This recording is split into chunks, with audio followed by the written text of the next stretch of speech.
This version of The Exorcist opens with a slightly updated Warner Brothers emblem logo, kind of an understated chrome, different from what audiences saw in 1973, kind of the classic red logo is what originally opened the film. Of course, we have a new segment here showing the window of Reagan's room, the light go off, and the camera pan to the streets, serving as kind of a reminder, this is a normal house, this is a normal street, Georgetown, Washington, but this could happen anywhere. There's nothing particularly fantastic about the location, which is kind of what's so scary. And of course, fading over to the Virgin Mary statue, again, serving as a subtle reminder of the very real type of evil that occupies the world of The Exorcist, where, of course, later in the film, vandals desecrate this holy figure, this statue, and it's not a demon, it's not a possession, it's something very real and earthly. I think it serves as a reminder of that. You see the title card, The Exorcist, great, bold title card, I think. So, we're going to be watching The Exorcist together for the next 2 hours and 12 minutes. This, of course, is the extended director's cut of the film. I chose this version to do a fan commentary for, because I say it would be the most widely in circulation version of the film, for the most part. Of course, there are other versions, the original theatrical, of course, the 2000 version you've never seen, which hit theaters in 2000, of course, which I actually got to see, which was really awesome. Then, of course, this extended director's cut, which I think was finalized, edited, produced 2012, 2011, somewhere around there. And it's essentially a compromise between the two versions. Like, if you've seen both of the other versions, I mean, with the version you've never seen, there's a lot of stuff added that maybe wasn't necessary. A lot of, like, subliminal things. They tone it down for this one, which is, I think, appropriate and a good compromise of the two. Because I do like the extra footage in the film, though. I would say probably, still to this day, the theatrical version is my preferred cut. But I wanted to do this one because probably a little bit more to talk about here. Of course, hugely popular film for its time, still to this day. I mean, people are watching it. It's hugely influential with, countless other possession movies that it inspired, and a franchise of its own that it inspired. Of course, there are plenty of other Exorcist-themed films, like Exorcist sequels. We had, Exorcist 2, 3. We had the prequel, well, two different versions of the prequel. And now we do actually have, as I'm recording this, there is currently airing a television series based on the original work of the film, and Blatty's novel, of course, which is kind of cool to think that the legacy of this film has lasted so long. I mean, to this day, think of any, those lists of the scariest movies of all time, the most shocking movies of all time. You're going to see The Exorcist on this list. And for good reason. I mean, it's something that's really lasted, and its impact has been felt for such a long time. I think the movie still works fantastically, if not as a movie that is going to scare me entirely. It's an effective drama. I mean, I don't consider it necessarily to be a horror film. It is a drama film for the most part. Of course, we see the hero of the film, Max von Sydow, playing Father Merrin, who, with the structure of this film, I think it is a good way to kind of set up this story, this universe, because if you're watching the movie for the first time, you're thinking, well, who is this character? Particularly when the later scenes of the film take place, the bulk of it in Georgetown, not in northern Iraq as displayed here. So it kind of keeps a gentle reminder that this character is significant. He's going to come into play later. So it's always kind of in the back of your mind while viewing the film. Then later when he would come, a great deal later in the film, then it kind of hits you. It's like, oh yeah, okay, so he's the guy from the beginning. He's the Exorcist. He has this whole big, important role here, and that's kind of what it sets. And I think what makes the film work structurally so well. We see here he's kind of opening this little tin, and I think there's some misconception about what he's taking in this scene here, with his drink. A lot of people think it's pills for nerves or a heart condition. No, there's actually, they're mints, because Father Merrin has very bad breath. As you can see, he's kind of exhaling here, realizing his breath is fine now and giving a slight little smile here. So I wanted to clear that up with this commentary. I'm just joking around, of course. With the film's kind of legacy, with what we saw later from this franchise, if you want to call it a franchise, I do think it was funny, like we saw earlier. Merrin uncovers this trinket, this artifact of what would be later classified in the novel, but not until the second movie, as Pazuzu, this evil demon. Where I always thought it was kind of funny in, the prequel film, The Exorcist, the beginning. We see his journey through Africa is also mentioned. Yes, this Father Merrin character, he performed an exorcism in Africa, lasted months, nearly killed him. Meanwhile, seeing that movie, the exorcism takes 5 minutes, and in the ending scenes of that film, we see that trinket. We see a further significance of that trinket implied, where the funny thing is, like, there's this big dramatic moment of the film where it gets buried underneath the sand, so we're supposed to think, oh, okay, so this was buried underneath the sand, and so he finds it in the movie The Exorcist. This is a prequel to The Exorcist. Okay, I get it now. It connects. Very cool. Well, no, that movie takes place in Africa and this in northern Iraq, so it doesn't make any fucking sense, but whatever. That's Hollywood for you. This movie would be kind of the furthest thing from a Hollywood type of film. Very anti-Hollywood, I would say. It's a shocking film. It's a provocative film, and it's a film that's going to get a reaction out of people. And I think even today, of course, I mean, it won't have necessarily the same type of impact, because these days audiences, they've seen it all, they've heard it all, not easily shocked by anything. But I mean, this was something that shocked people in 1973, not just by the content alone, but a lot of the effects. I mean, as convincing as they were, the makeup from Dick Smith, the mannequins, the animatronics kind of used, for the head twisting and all that kind of stuff. It's not like in those days you could see like a making of documentary on YouTube or anything like that. No, it was something that was very much patented movie magic, which I think is very cool, and it's something that's kind of kept to the mystery of the film. Nowadays, I mean, if you're watching the Blu-ray right now, you click on a button, you can see how they made the film, no problem. They actually had an extensive crew documenting a lot of behind-the-scenes stuff, and didn't share it until this Blu-ray release. So I don't know, I think that might be part of kind of the effect of it. And if you are watching the Blu-ray right now, I mean, the transfer on this film is just superb. I mean, it looks so crisp. I mean, the restoration that they've accomplished here is really incredible.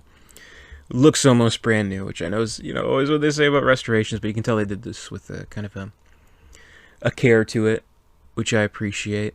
And you get a better look at even Max von Sydow's makeup, which probably is some of the best makeup in a film ever.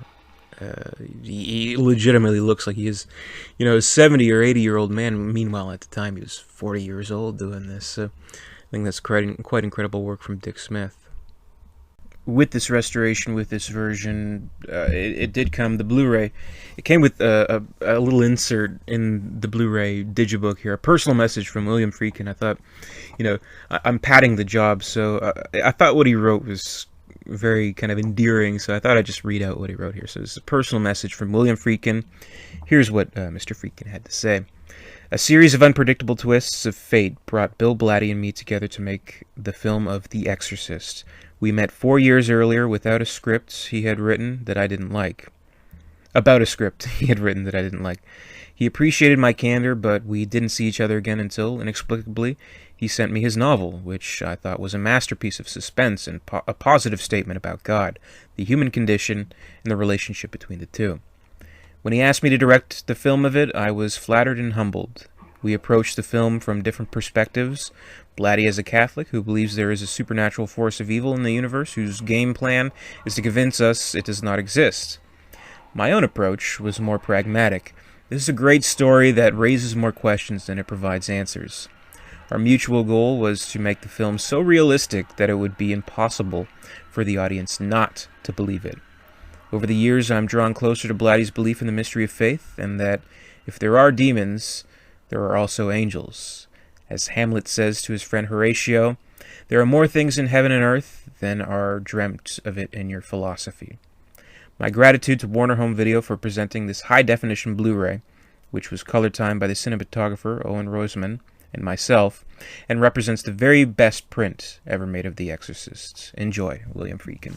So that was kind of cool that he would, go as far to say, well, this is the version, I've approved this, which you don't always see, but when you do, I think it really does show. So now we are in Georgetown, Washington, where the bulk of the story takes place. Ellen Burstyn, the brilliant, wonderful, extremely talented, Oscar-winning Ellen Burstyn. So great in this film. So convincing. So heartbreaking in the movie. I love her and kind of what we see. To start the film, the attic noises, which is such a great sound design of this film as well. Like, you kind of wonder, these don't... I mean, I've heard rattling sounds in an attic before, but nothing quite like this. It seems like it's coming from another universe or another force or something like that. So I always thought that was kind of interesting, the way they were able to create these surreal kind of sounds to the film. Needless to say, the inclusion of Mercedes McCambridge in the vocals of Linda Blair, but probably more on that later.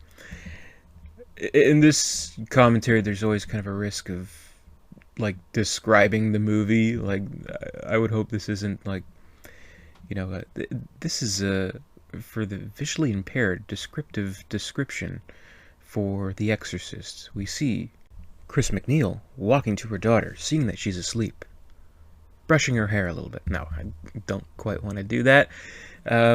But it would be funny, like, if you've listened to Friedkin's commentary of the film, it is almost just that, which is kind of funny. Like, you would think, he's the director of the film. He's the insane maniac who went through such great lengths and probably has a million different stories that he's never told in interviews before to kind of enhance the experience, give a little behind-the-scenes kind of look at things. But if you've listened to his commentaries, he pretty much just describes the movie. He does offer interesting insights as well, though, so it's kind of hard to hate on it too much. I think it is an interesting commentary, but it really is just kind of a description of the film. But here we kind of get the first implication of Chris MacNeil's job. Oh, look at that cameo. William Peter Blatty. Oh, there he's gone. We get an implication of what her career is. She's an actress, which I think is kind of interesting because it's not really the focus of the story. She just happens to be an actress, happens to be filming in Georgetown, and just happens to be affected by it in the evil in this location. Of course, we see Jason Miller in the crowd watching her film this movie, this production, which, looking at that first shot of him, that first moment we see him, I do love that, because our first introduction to this character, he's smiling. He seems to be, enchanted. He seems to be having a really good time. And for a character that would be so tortured and in such turmoil throughout the whole movie, it's kind of a nice thing to see him actually, enjoying life in these first introductory moments.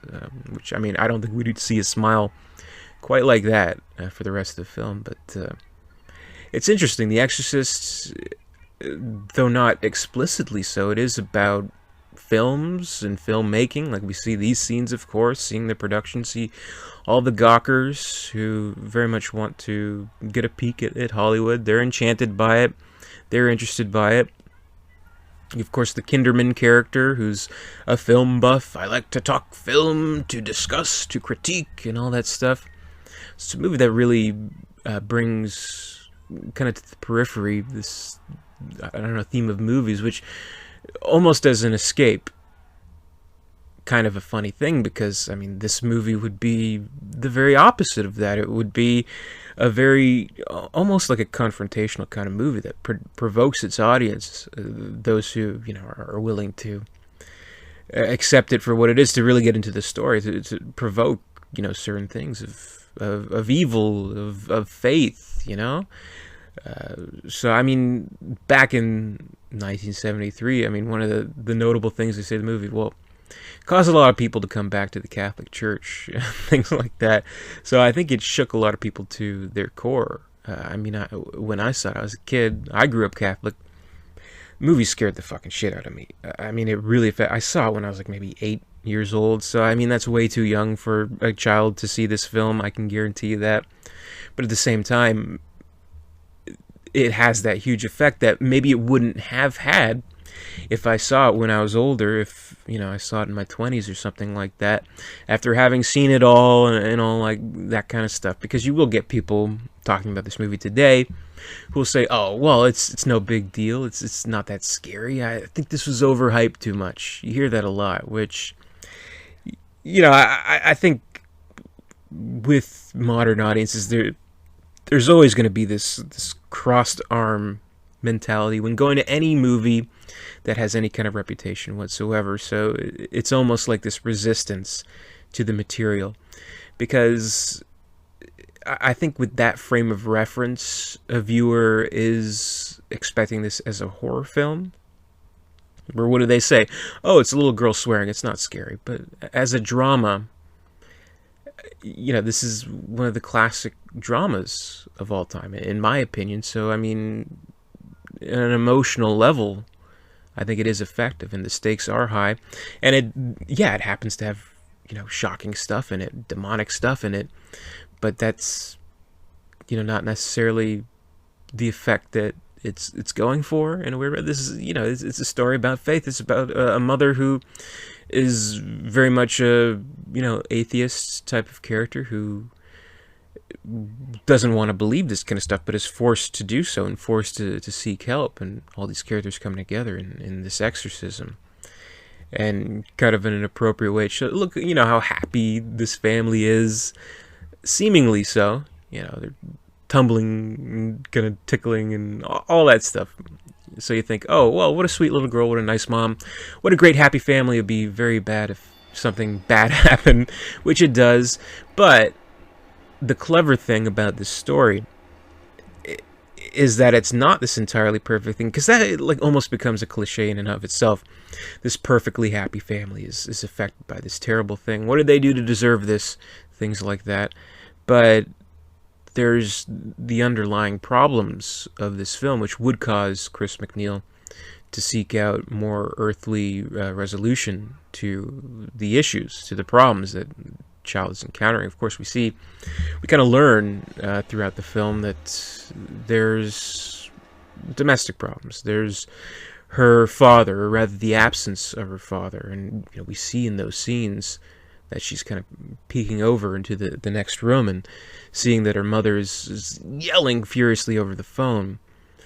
Why haven't you seen your daughter? It's her birthday, etc. So it would lead her to reasonably believe that there's a psychological problem with their daughter. She, as the doctor mentions later on in the film, could be this behavior that she's displaying could be an overreaction to depression. So, I mean, that's not really kind of a happy family, I would say. So it brings a little bit more depth to the movie, of course.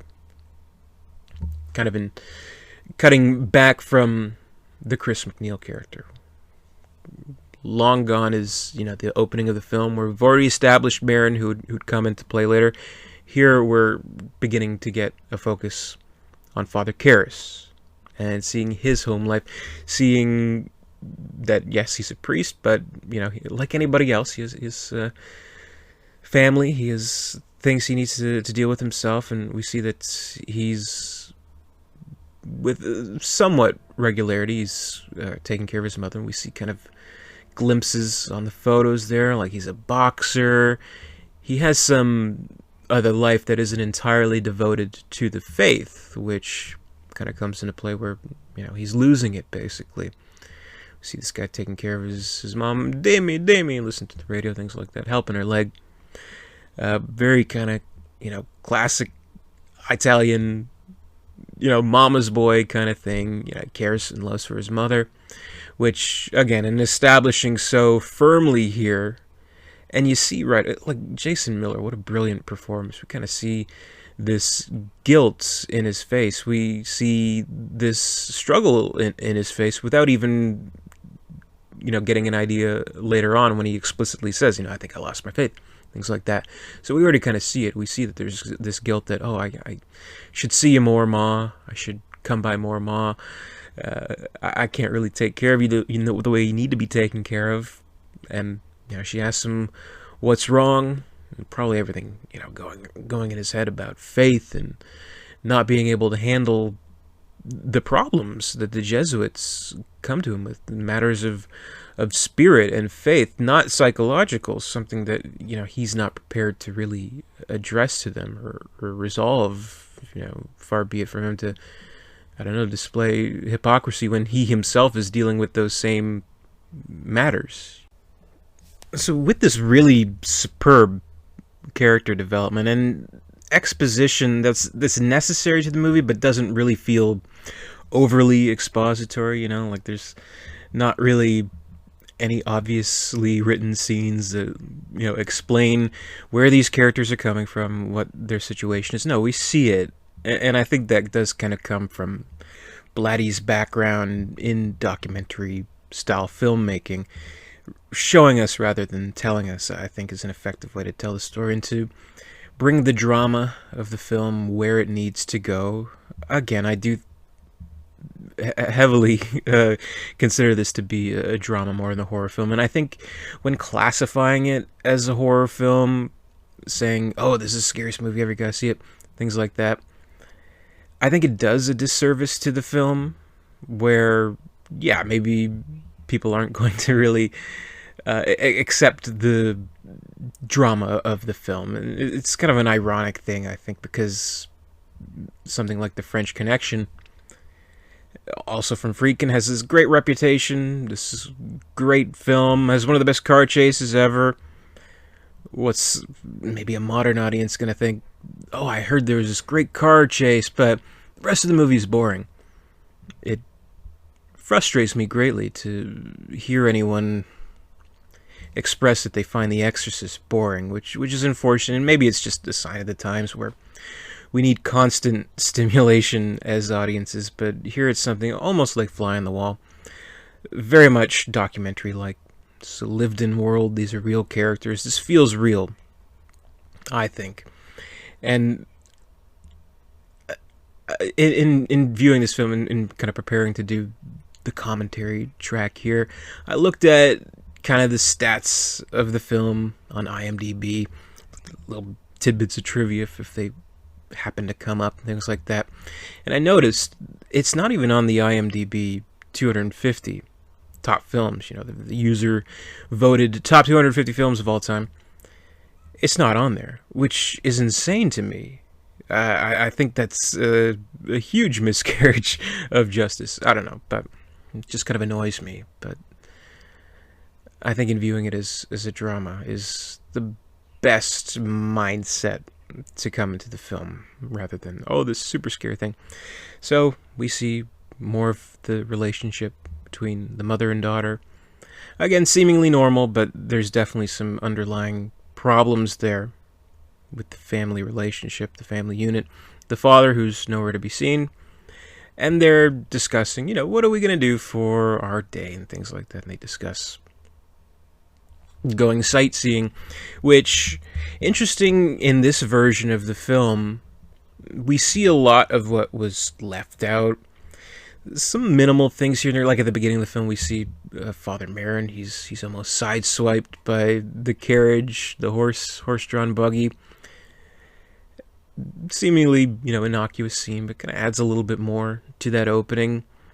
And, of course, the infamous spiderwalk scene, things like that. But not so much the sightseeing tour, which they don't include in the movie. I think you can view it separately on the special features, but here I think it's an important scene in their discussion. Again, we're getting a little bit of an insight from Reagan here. She's, of course, talking about Burke Dennings, the director on the picture that Chris McNeil is working on, saying, you can bring him sightseeing with us if you want. Are you going to marry him? Things like that. So in this childlike way, she is probing.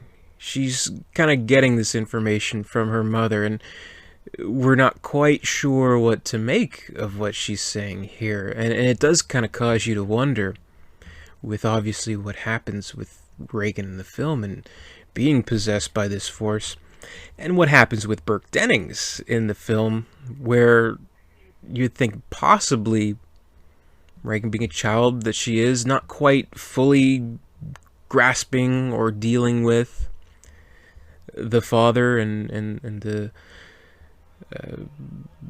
absence of him and the estrangement between him and her mother, she would almost possibly be viewing Burke Dennings as kind of like this threat, as this like replacement of her father. So you do kind of wonder if she is, in these scenes that we don't see, that is left to our imagination, where she's alone in that room talking to Captain Howdy on that little Ouija board.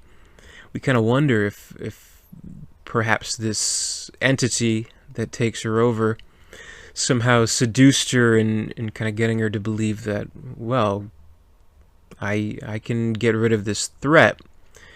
I can misplace him, so to speak, and to see that he dies later, you wonder if somehow this spirit, that this demon, this force that can so seemingly easily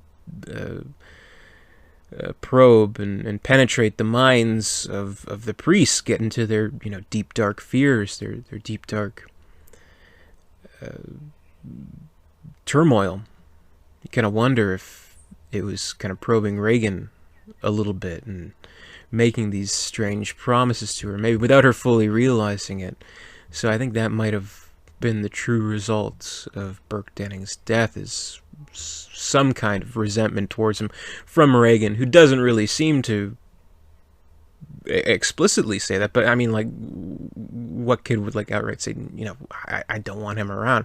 So she's kind of playfully probing, and we see the scene here.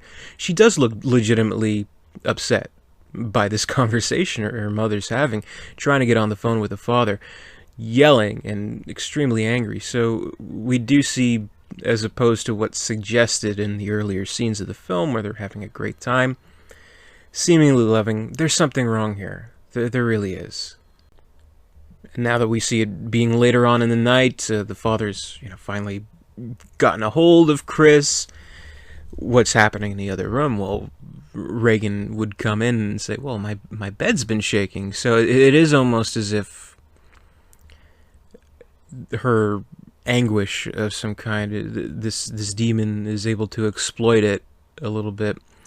And I love that shot here. Like, this picture is like almost, this picture of Reagan is almost staring at Chris, and then on the opposite side of that, there she really is. She's in the bed with her. So a little bit creepy. And at an age of, I believe Reagan is supposed to be 12 years old here. She's a little too old to be sleeping in the room with mom, but I don't think she thinks too much of it. But in her motherly way, I mean, she obviously would realize that something is wrong with Reagan a little bit, but not to the point of extremes that this movie would go. But her focus here is, well, what's going on in the fucking attic? There's noises coming here.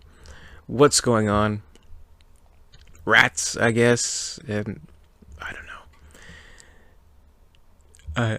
I would never go up there in the middle of the night, which is like the closest thing to like a classic horror movie scene that you would see in this film. The character lights the candle, goes up into the deep dark attic. Well, no, I'd probably wait until morning. I don't know about you, but of course some scary things happen here, and we do really have a great scene. Like, what this movie is able to do, it's able to contrast such bright, like blisteringly hot looking scenes, like in the Iraq sequence, but show here just such a deeply dark scene. You can almost feel the cold in this scene, and of course the cold later on in Reagan's bedroom. So an interesting contrast to those, I think. So it brings a sense of dread to the film a little bit. this is an uneasy moment. And of course, I actually don't know. Like, I've seen a lot of making of behind the scenes footage of the film, the makeup tests, the kind of rigs to make Reagan fly up and down, swoop around, all that stuff.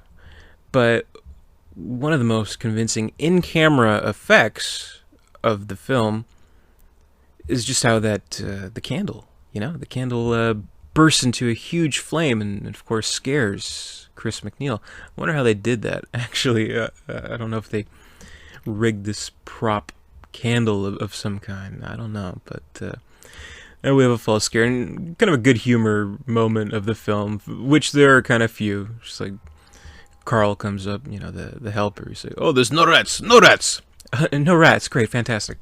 I don't know, kind of funny. So here would be kind of the scene that's, at least in this version of the film, hinted at earlier with the Virgin Mary statue, where we see the priest coming in daily duties, and what does he see? He sees this vandalism, this desecration.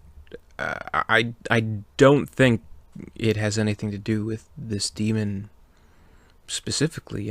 This is just vandals, something very real in the world, but it would kind of inspire the Kinderman character to believe that, like any reasonable person would, there's something earthly going on here.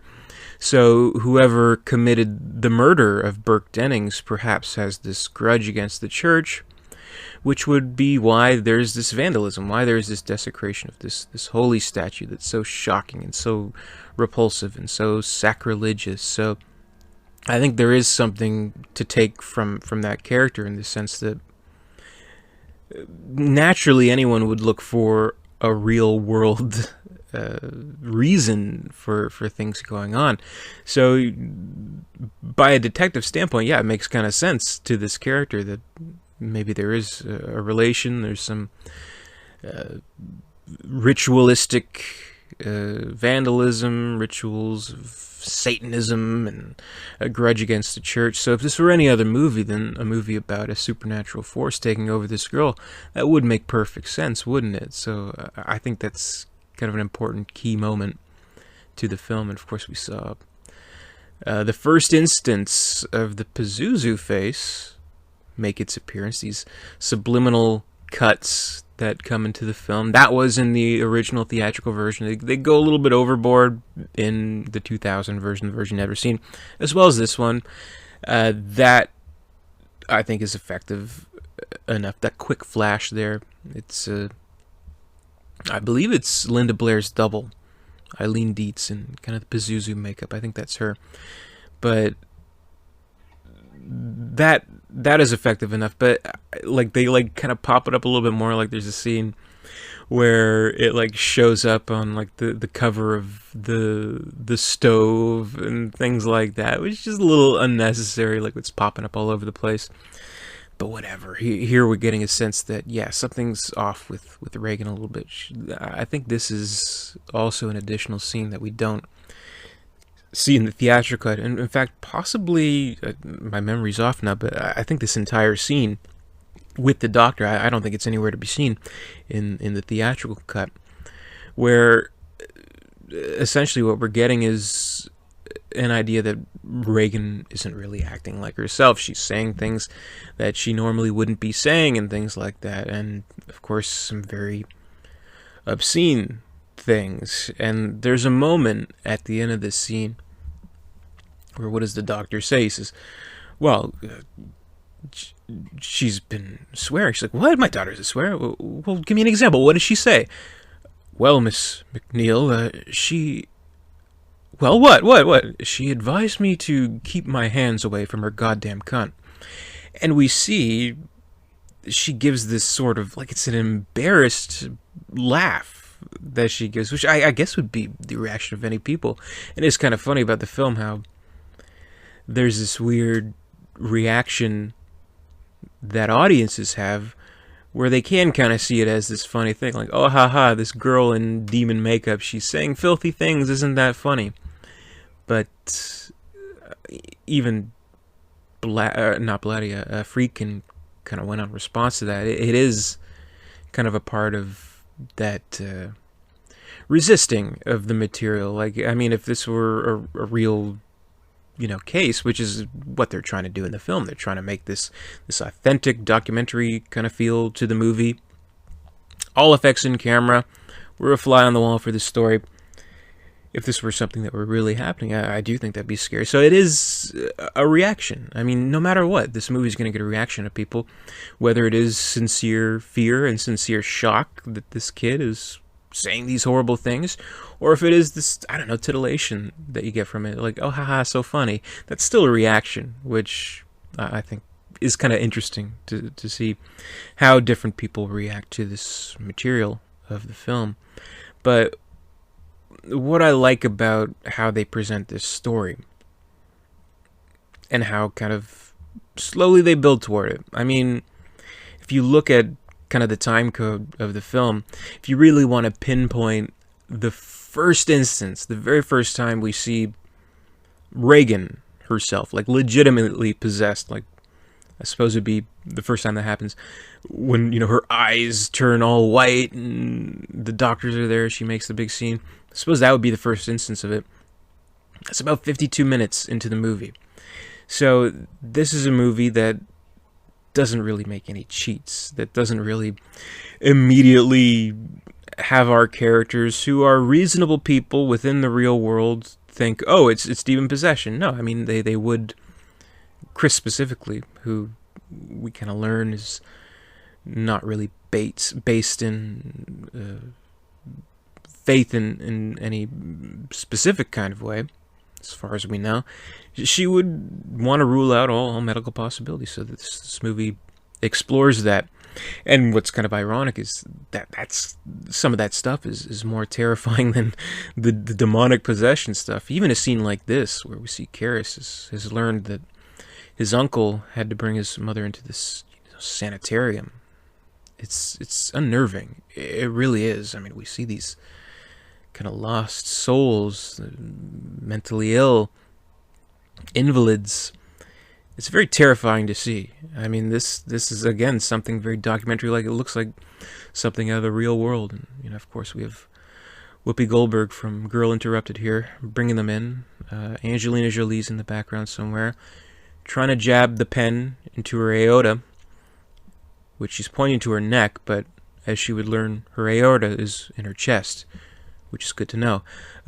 Anyway, but it's a scary scene, and I don't know, speaking from personal experience, I've visited a place similar to this, so I can account for its, I don't know, legitimacy, and it's terrifying. It's soul-crushing to see these types of people, and we see the despair in Karras' face, to see that his mother is in this place. The horrible guilt, the turmoil, just the defeatedness of it all. It's heartbreaking to see. And Jason Miller's performance is so incredibly genuine here. He's amazing in this film. He was nominated for an Oscar for it, of course. Didn't win, but he was nominated. And I think that really speaks to the movie. He was nominated. Linda Blair was nominated. Ellen Burstyn nominated. All nominated. Like, it's kind of an unheard of thing for a quote-unquote horror film to have such a legitimate and recognized performances. And, Miller wouldn't, I don't know, he wouldn't have the type of career that you would expect after such a huge movie like this. He kind of reverted back and went to his hometown and supposedly just kind of drank himself to death, which is kind of an interesting thing. There's a documentary, Miller's Tale, that I hear is pretty good, that outlines this sort of journey from Hollywood fame to kind of a more low-key, almost self-destructive existence. It was kind of a tragic thing, but I don't know. The performance is on the screen here. It's captured in film forever. I think it's an iconic performance. I think it's a brilliant, very moving and genuine performance. And speaking of genuine performance, we have Father Dyer here, who is William O'Malley, a real priest. So again, it kind of speaks to the legitimacy that Friedkin wanted to get to the film, which they could have hired anybody. They could have hired any actor to play the role, and I suppose it would have worked out as fine, but to have a real priest, I think brings some kind of authenticity to the film, which I really like.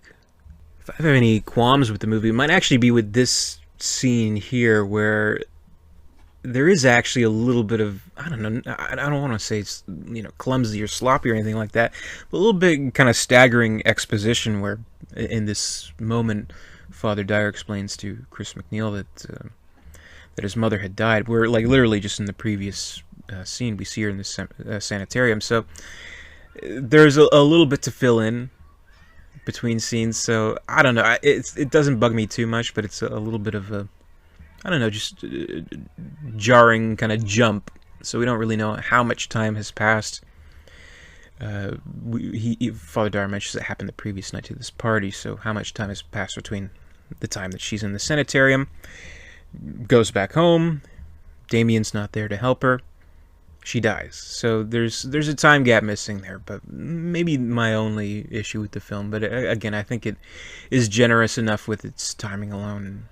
I think it does a good enough job in getting all the exposition, so to speak, out of the way. And we see drunken Burke Dennings, who's may or may not be infatuated with Ellen Burstyn here. We see the hug that maybe lasts a little bit too long, and the final words that are never spoken, which is a little unnerving, knowing that this character, he won't be seen again. He's walking off to his death, but how could they know at the time? Her and Kitty Wynn, the Sharon character, kind of smiling to themselves, like, aha, silly drunk, things like that. And there's the hoity-toity sequence. Father Dyer, I guess, William O'Malley, a talented pianist. Well, maybe not so talented, but they're all drunk. So when you have enough in you, anybody who can punch the keys a little bit is probably a fantastic performer. My idea is heaven is it's a nightclub and everyone loves me, things like that. So I don't know. I think Chris MacNeil, for all things, she throws a good party. We have the astronaut character who would appear in the ninth configuration. She says, "You're gonna die up there," which is creepy. And of course, look at those kind of blank eyes in her. She really gives a great performance. I know with Blair, there was, I guess, I don't know, sort of a controversy in a way, where she was nominated for the Academy Award for Best Supporting Actress.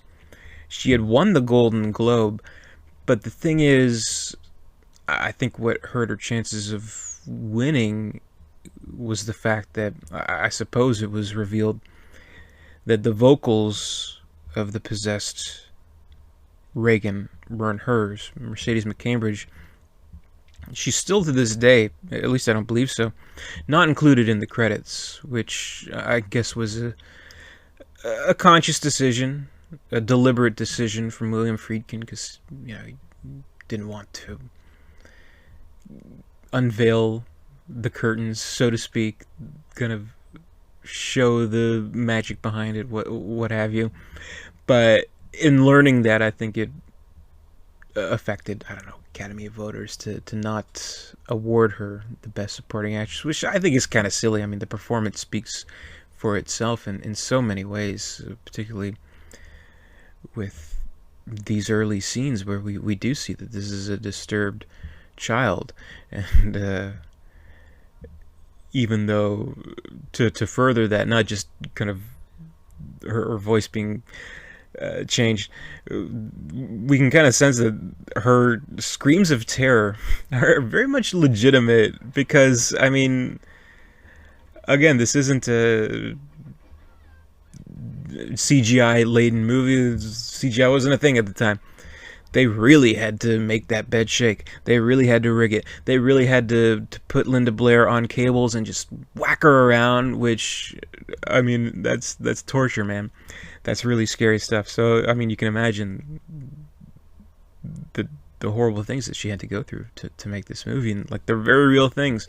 Again, this is a movie that aims for legitimacy. There's in-camera effects. Even later on in the film, they refrigerated the sets, which is like an insane thing to do, but it's not like Titanic or something like that. They can't, make everything CGI, put in fake breath. They went for the real deal, and you're just not going to see a movie like that anymore. I mean, it's an overly expensive thing to do. That was like a huge portion of the movie's budget, refrigerating these sets, but no, we want that. We want this real in-camera legitimacy to the film, going to such great lengths to accomplish that. So, I mean, it's just not the type of movie you see these days. It's real hardcore shit in making this movie, and a scene like this, I think, also establishes the friendship between Dyer and Karras quite a bit. What does he say? What, are you going to steal my shoes now? They're stealing the bottle of liquor. But we see he's a wreck. I mean, an absolute wreck. And it would be this sequence of events. It would be these characters who would have no real relation otherwise to come together to help this little girl. A girl he's never met. Only met the demon portion of her. It's about his altruism. It's about his sacrifice and his spiritual redemption. And this is a great dream sequence. Like, for all the real world kind of feel to the movie, I think in a sequence like this, it gives a real surreal kind of feel to it, which I think is really good, because it does kind of feel like a dream. Again, we have another subliminal shot, but where you can't really hear anything. You're not quite sure where you are. You see someone that you know and love, and it doesn't make any kind of narrative sense in any kind of way. And we can kind of hear underneath the soundtrack of that scene, we can hear his kind of breathing in his sleep, like stuff like that. So I think that's really good, and he's just far gone here. I mean, you can see the emptiness of his ritual here, and what's really on his mind. So again, I think Jason Miller just gives a superb performance here. It's one for the ages, one of the greatest performances of the 1970s. I mean, I would say he's up there in terms of performances with these iconic types of roles as something like Gene Hackman in French Connection, Jack Nicholson in One Flew Over the Cuckoo's Nest, or even like Stallone in Rocky. He has like the Italian boxer kind of thing going, so maybe it's a little similar. Even kind of like something like Saturday Night Fever with Travolta. I mean, that's a great performance. It's kind of a funny thing too, that movie, there's a whole kind of like subplot about how his brother's a priest, and it's like this Italian family. So I don't know, maybe in a weird way, Saturday Night Fever was inspired by The Exorcist. But again, we're in the hospital here. Arguably more terrifying than anything we see in Reagan's bedroom, and kind of completely in vain, Chris is trying to explain that this is something I've seen myself firsthand. But no, I mean, they are adamant in sticking to the psychological aspects of it, the medical aspects of it. Something's wrong with her brain. There's a disorder. And though she fights against it, I mean, we can sense that, yeah, she wants to believe that. She wants to get the help, get the pills, the stimulants that put her in order, and have her daughter be well again. What is it? It's a lesion. There's a scar on her brain. There's something that's affecting her that we can fix. And so, with these scenes, we see the kind of utter, again, further torture. Poor fucking Linda Blair in this movie, going through such horrible things. But these would be the scenes, like with the film, you hear, very infamously so, of the accounts of people fainting in the theaters, staggering out in a daze, even like miscarriages, which I don't know the accuracy of that. People vomiting in the film, all that kind of stuff. And you kind of think, hey, that's not too bad for the reputation of the film. It's not too bad to get that kind of mystique to it, that this movie's so powerful and so effective that people are going to react physically to it. But it would mainly be, by most accounts, from what's been clarified, mainly this scene right here, which is very terrifying to see. You know, putting the needle in her neck and the blood coming out. And, again, a very staunch legitimacy to it. Apparently, this was filmed in a hospital that does this exact procedure. No set design, lighting required. They just kind of ran in and did it kind of guerrilla style. So it feels real. And with these stories, I think it was Good Morning America. They had an Exorcist reunion. It's on YouTube. You can watch it. But Ellen Burstyn recalls this story. It was like, okay, I was filming Alice Doesn't Live Here Anymore, movie that would win her an Oscar. And The Exorcist has just opened, so let's go out and see it with an audience. It'll be fun. The scene comes on. Woman reacts badly to it. Staggers out. She's about to faint. Ellen Burstyn notices this, tries to help her to come to. Then she realizes, maybe someone else should help her, because if she faints, comes to, and sees me, a character from the movie, right in front of her, I think she's going to think she's in the Twilight Zone or something like that. So, I don't know. I thought it was a funny little anecdote that, again, kind of clarifies what was so effective about the movie and so shocking, which, I don't know, it's an interesting thing. I mean, nowadays, again, if you want to say, when it comes to the horror of it, the demon possession aspects to it, all that good stuff, even the medical stuff, I mean, this is nothing compared to what you'll see on the Discovery Channel. You can see a camera inside someone's guts being, like, ripped open and stuff like that, which I can't watch that kind of stuff. Even a scene like this, it's unnerving. But I think I draw the line with any kind of documentaries about medical surgery, which just disturbs me greatly. Probably more than any horror film. But to go back to my own personal experiences with the movie, again, I saw it when I was very young. Again, way, way, way too young to watch it. I mean, an 8-year-old, a 9-year-old, 10-year-old shouldn't watch it. I mean, it's very appropriately rated R. Very appropriately for a mature audience. So the movie, it just scared the living shit out of me. And for months, I would be up all night scared, thinking about the movie. Had nightmares, couldn't sleep. But at the same time, I kept going back to the movie. I first rented it, and I guess it was when the 25th anniversary had come out, because I remember renting it on VHS, and at the time they had the special edition of it that included The Fear of God, which was the version that was cut down, so it didn't include Mark Kermode, which is unfortunate, because I mean, he was kind of instrumental in unearthing the extra footage that we would see in this extended version that we're watching right now. But I remember watching that, The Fear of God, the condensed version at least, over and over and over, because, I don't know, at least it would somehow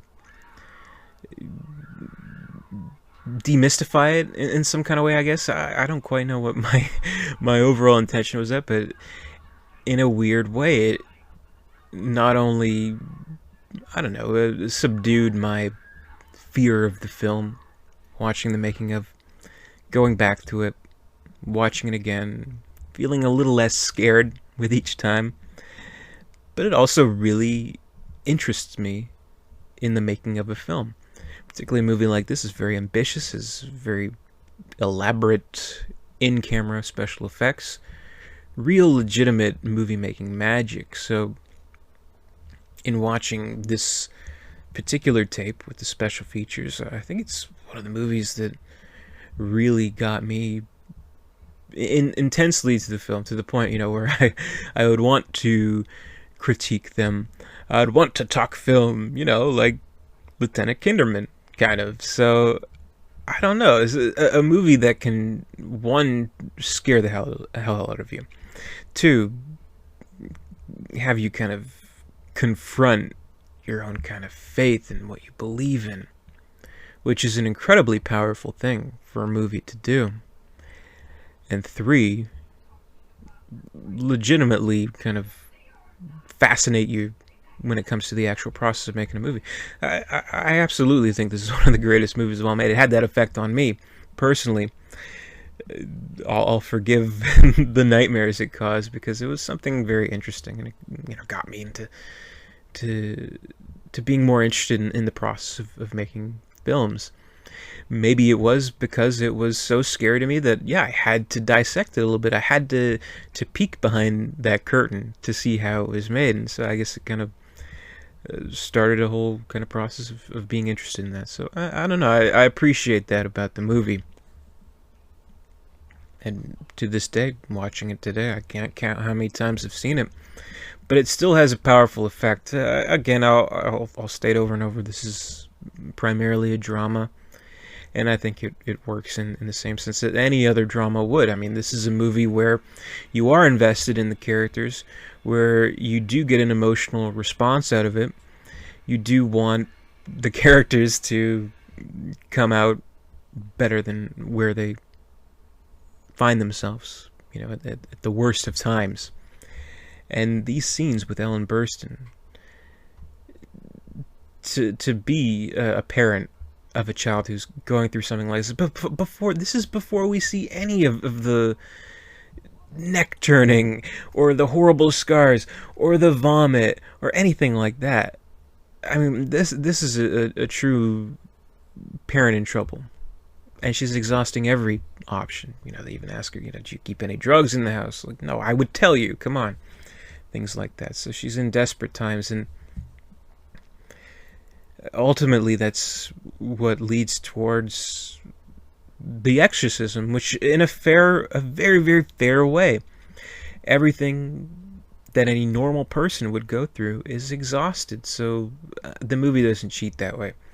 Again, you see these movies where, like, I don't know, the Possession, the film with the Jeffrey Dean Morgan, where it's like, okay, let me get this rabbi, he'll help it out because my daughter's acting weird. That's pretty much it. They don't really go through too much effort. Or like The Conjuring, our house is haunted, the mom's possessed or something. Let's get these two exorcists to help and things like that. Here, no shortcuts are made. It's not meant to just titillate and give you a scare and make you feel creepy, which it does anyway, but there's no cheating here. So here's the portion of the film, particularly, I think they kind of tone it down in this version, but here's where we see like ultimate like Pazuzu subliminal overload here. See right here, the lights have gone out, and then, if we look to our right, the lights are going to flash back on. Oh, did you see that? It was a Pazuzu they fucking put in the movie for some reason. Okay, whatever. But they kind of like almost diminish the scene to be like a ghost in the house version. And I think that shot there where she opens the door, I think we saw something even further there that had like a noise accompany it, I think it was a subliminal of the statue, which I guess isn't in this version, which is probably a good thing unless it happens a little bit later. I guess I forget. But again, that damn window is always open. We gotta close that fucking thing. Here's kind of the first instance where it's unnaturally cold. We saw a little bit of breath come from Ellen Burstyn. And checking to see if her daughter's okay.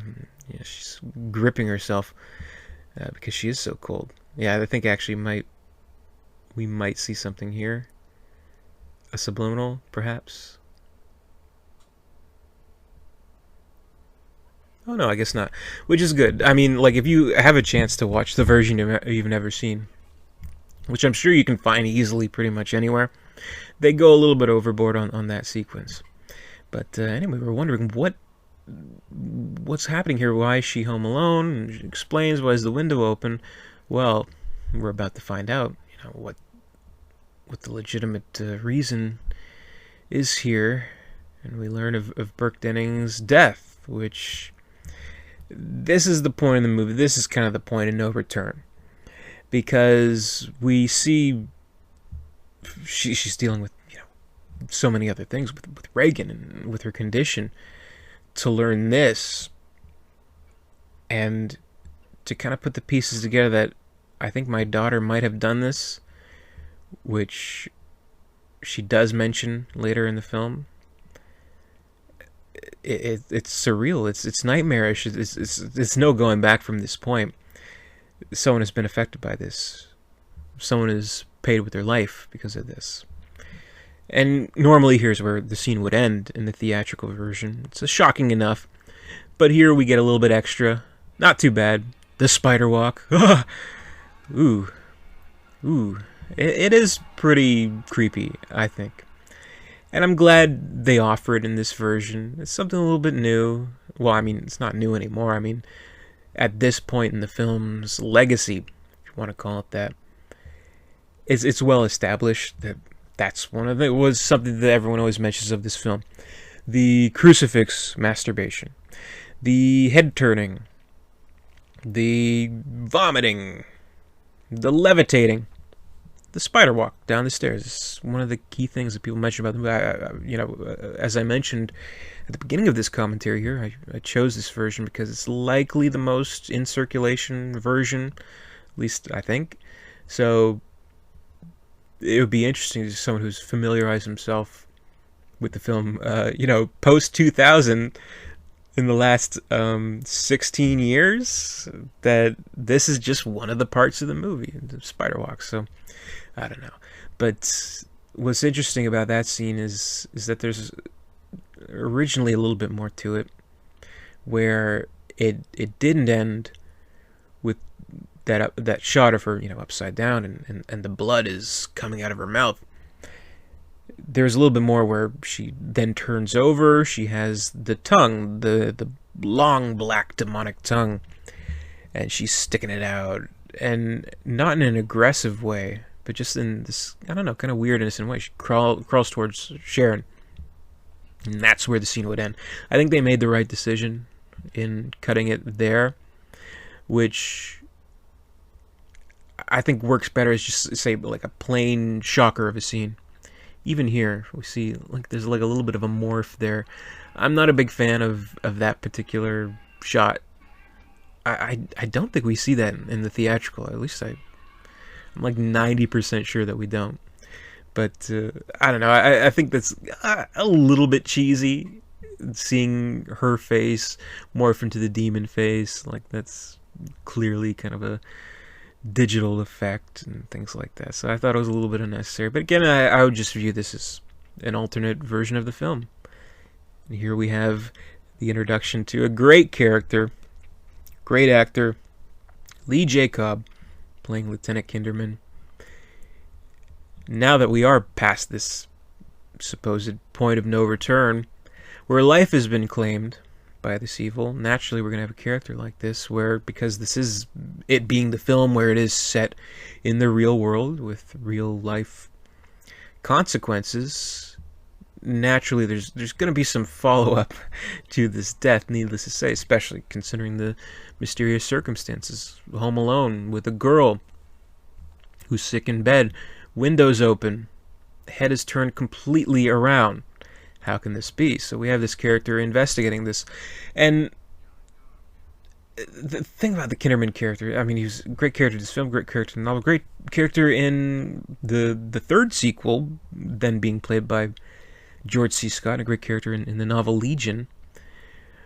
Where one criticism of this film, I do actually hear that some people say this is an unnecessary character, which I do have to disagree with, because what I think works about this character, one, I mean, he's just so completely charming through Cobb's performance, but in this world that they've established, we have people affected directly by this possession. We have the Damien Karras character, who he would come to be involved with the investigation, with the exorcism. Chris McNeil, of course, and of course Father Merrin, the exorcist, the titular character. Kinderman here, he's the outsider. So he's almost, in a way, representative of the audience of the film, where, again, in a very natural type of way, someone would want to view this as a real-life situation, where this character has no stakes, necessarily, in the spiritual. He has no stakes in God, the devil, anything between. He just wants the facts. So I think in representing this outsider character, I don't know, it gives us a little bit of breathing room and gives us a little bit of, again, real world feel to the character, to the overall atmosphere of the film, which I think makes it work splendidly. Could it have worked without him? Sure, I guess. But, I mean, it could work without the Sharon character. It could work without the Doctor. I mean, like, it seems like kind of a moot point where all the characters kind of serve their purpose, whether it be for the plot or the general themes of the movie. But I do enjoy his scenes immensely, and I think Lee J. Cobb is particularly great here. Great with Jason Miller. Those two actors playing off each other is incredibly engrossing, and I think Cobb is very talented. I think personally, he should have got an Oscar nomination for this movie as well. But Miller would be the only supporting actor. What are they going to do? Nominate Miller, Max von Sydow, Lee J. Cobb as well? No, I guess they can't. So I guess of the three, rightly so, Miller is the highlight. But yeah, Cobb's a fantastic actor, and I think he was nominated previously for. He was the patriarch of the Karamazov family and the brothers Karamazov, playing the kind of irresponsible father who's very in tune with just vices, drinking and women and things like that. So he was great as that character as well. Great supporting performance, and I do like how bringing this film buff kind of character, it's something that I personally kind of can project on, loving films, liking to critique, blah, blah, blah, all that stuff. So I think that's a good addition to the film. And he's just, he is a warm character, but we do sense that he's almost like a Columbo type, where he knows more than what he's letting on. He's always kind of has the gears turning in his head thinking about this case, and again, in a very charming way, he kind of makes those subtle threats to Karras about, well, the man was arrested for not telling information. Psychiatrist sent away for not giving information. But in this kind of fencing match scene between the two, he gets the one-up. Karras gets the one-up saying, oh, well, guess what? I'm a fucking priest too, motherfucker. I can say it was a matter of confession. So I think it's a great scene between the two, and I think gives us a little bit of breathing room between, again, these terrifying scenes where we're seeing Reagan convulsing and we see her condition absolutely worsening. We're seeing, I suppose for the first time, we're noticing these marks on her, these scars. She's doing something to herself. These self-inflicted wounds, as opposed to like every other possession movie where just like a light switch, the scars and the cuts and the green wrinkly face kind of appears out of nowhere. Even in that silly prequel movie, The Beginning, we kind of see stuff like that, which I think is stupid. With the pace of the movie, the way it progresses, it's seamless. It really is. And seeing how she's this rosy-cheeked, happy little girl, and she gets worse and worse. We see the lips drying. We see the cuts. We see eventually her becoming the known version of this possessed little girl, this horrifying little figure. So I think it does it with such a progression that you really believe it. You really believe that this girl's possessed. And I suppose it's important to keep in mind that the story of the Exorcist, of this possession, was at least somewhat inspired by real-life events.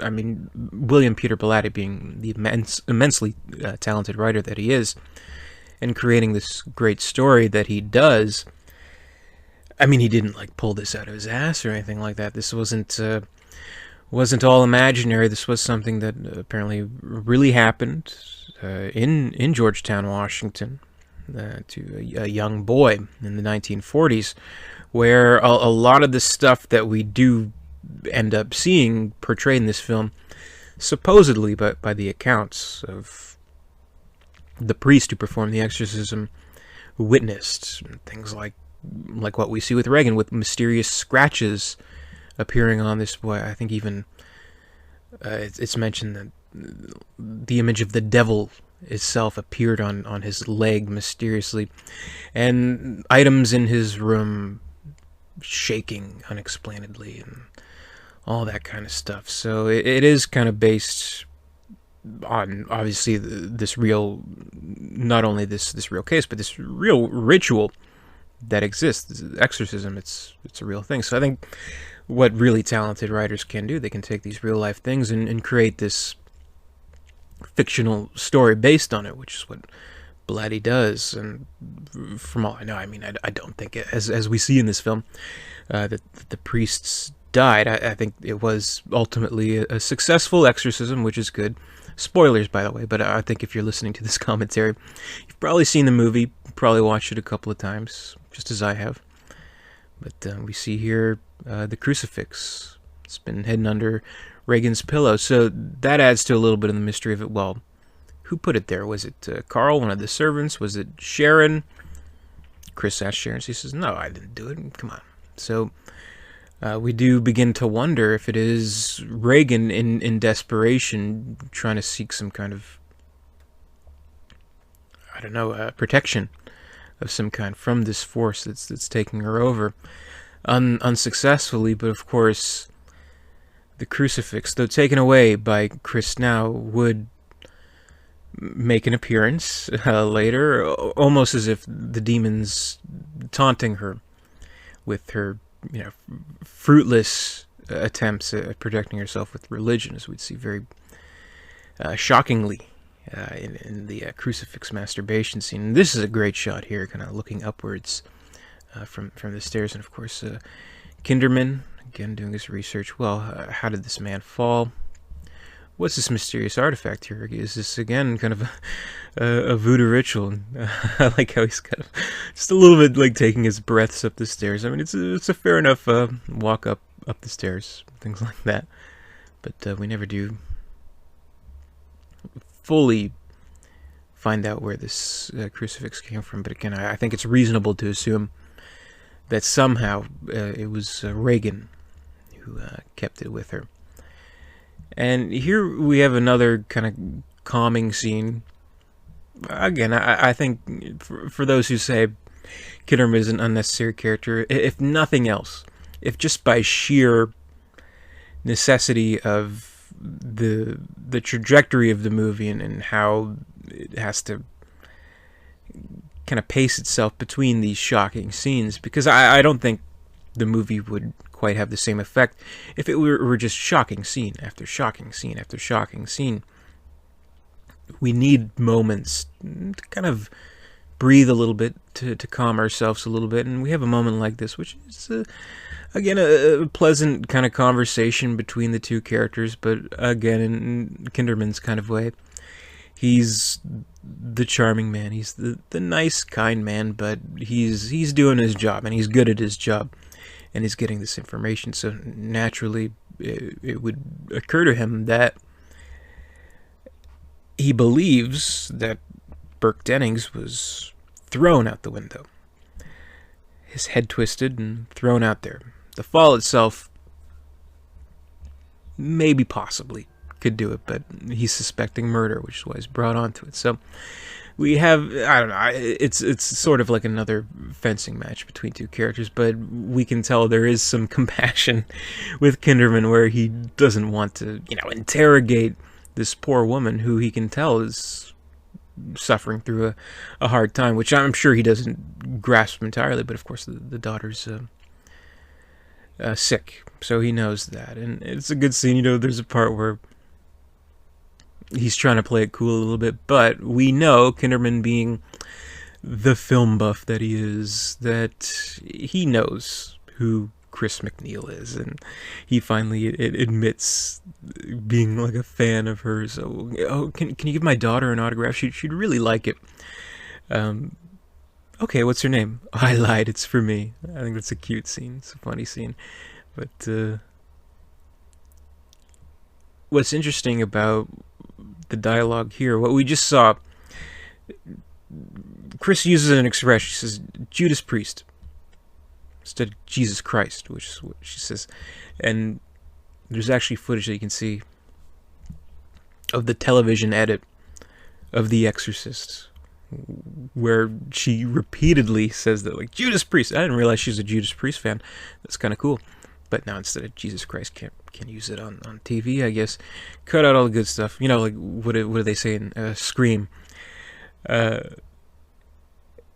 Skeet Ulrich goes up to Nev Campbell and says, I was watching The Exorcist on TV, and it reminded me of you. They cut all the good stuff out. Or if you're watching scary movies, you'd be like, oh, well, if it's that time that I masturbated with a crucifix and puked green vomit, it was my first kegger. I don't know, kind of funny. We see here a moment where Kinderman is viewing the artwork of Reagan. So she has this imaginative mind, I think, which is kind of an interesting side note to the movie. And what's further interesting is that we actually kind of like see more of it in the sequel, The Exorcist 2.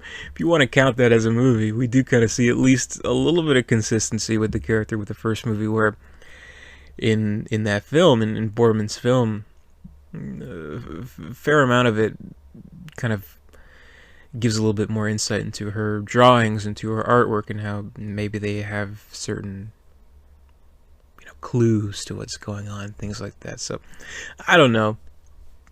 I know many people hate The Exorcist 2, The Heretic. I don't mind it.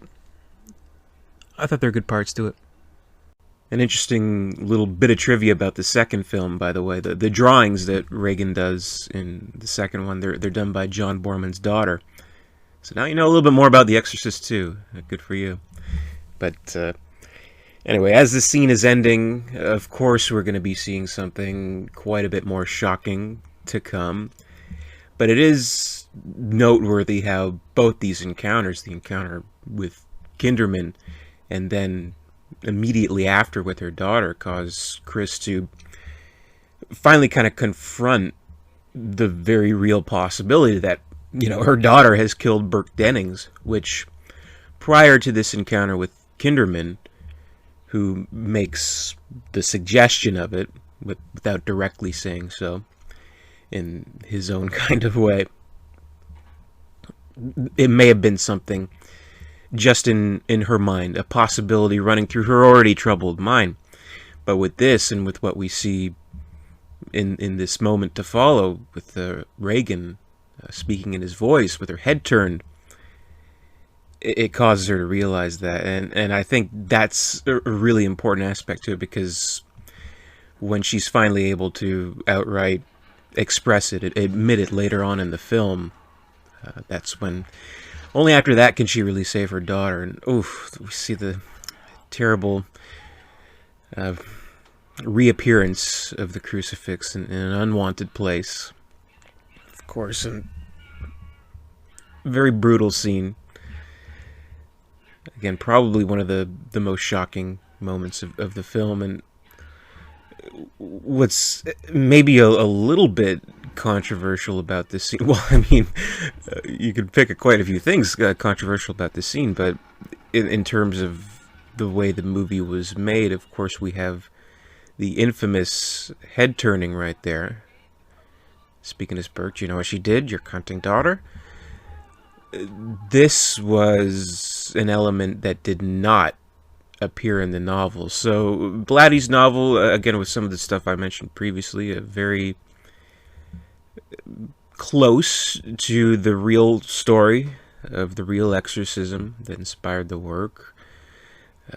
Even details as small as, like, say, the rattling noises in the house. I believe that particular case, that particular family had heard a dripping faucet over and over, with, checking all the piping and nothing to be found, but they repeatedly heard this dripping faucet. It's kind of a similar thing, and we hear rats, but there's no rats.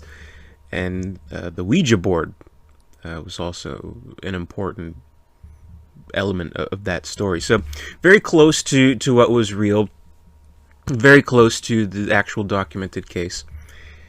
The head turning, not a part of it. And that was something of apparently of heated discussion between William Peter Blatty and William Friedkin, and whether or not that should appear in the film. Ultimately, I guess Friedkin had the final say, and ultimately, it's the iconic, memorable moment of the film. It's one of the parts that everybody talks about to this day. Also, kind of funny that if you like hear Linda Blair in interviews and see how like everyone would ask her, "Did you really turn your head like that? How'd you do that?" Meanwhile, again, it's like 1973. People wouldn't have access to making of documentaries or anything like that, so there was a mystery about it, and people would believe that somehow maybe she's very talented and double neck jointed, if that's a possible thing. But I don't know, kind of funny how that would be a question that she'd always get. And I think, it speaks for itself in the effect that it had, and how great that moment is able to affect the audience. So I think Friedkin, with his final say in that scene, I think did well by it. And though you could argue, well, this person is possessed, but their head's turned around, it doesn't mean, wouldn't this person's head still be technically broken when they're unpossessed? Which is a very reasonable thing to ask of the movie, to ask once it's all said and done. But at the same time, what this movie and in relation, the novel as well, what it works on is people encountering these demons, or this demon, have to wonder what exactly is right before their eyes, and what's kind of autosuggestion, and what are they bringing to it, what are they seeing in their own heads. So even something like Father Karras, who would see his mother in the room, Reagan in the form of his mother, you do wonder, is that something that the other man in the room thinks too? Is that what Merrin would see too? Is it something in his head? So the same can be said of Chris, with just after that meeting with Kinderman. It's racing through her mind. Did my daughter kill Burke Dennings? His head was turned around, so maybe she would see that. So it leaves that a little bit ambiguous. But either way, I think you can make a case for it. I mean, Reagan doesn't wake up out of her possession with a twisted head. We can know that for sure. And of course, it would be that shocking moment that would bring her to where she is here, in seeking out Karras for help. So at this point in the movie, finally everyone that's been introduced, everyone that we've gotten to know over this first half of the picture, finally they're all coming into play. All the pieces are set, and now we're going to be following another side of the film, where first portion is with this mother finally reaching this point of desperation. In the second half, we're getting into the logistics of how, in the real world, how a priest would have to go about an exorcism. He would have to examine first and see Reagan here, and he would have to meet certain criteria. The criteria that they outline in this film, it is, at least at the time of when the film was made, it is accurate. Do have to prove certain things. Does this supposed possessed person display signs of possession? Or are they displaying unusual strength? Do they express knowledge that they couldn't possibly know? Are they speaking in a language that they've never learned or never studied? Things like that. So it's all fairly accurate. Here is this very uneasy interview, and we're hearing the voice of the old homeless man that he encountered early, mention of his mother. So how could Reagan possibly know these things? So already we see kind of the gears moving in Karras' head, but he is a rational character. He's someone who, he doesn't immediately believe it, when he walks into the room, even when he hears these things, even when he sees the grotesque appearance of Reagan, and he's kind of challenging her and asking the mother's maiden name. So what is it? And then he gets maybe not the answer he was anticipating. Pea soup. Gotta love it. But this scene here, probably one of my favorite scenes of the entire film, because at this point Chris would probably think he should be convinced, right? But no, he, again, rational, psychiatric mind at work, he explains why this wouldn't entirely meet the criteria for a possession.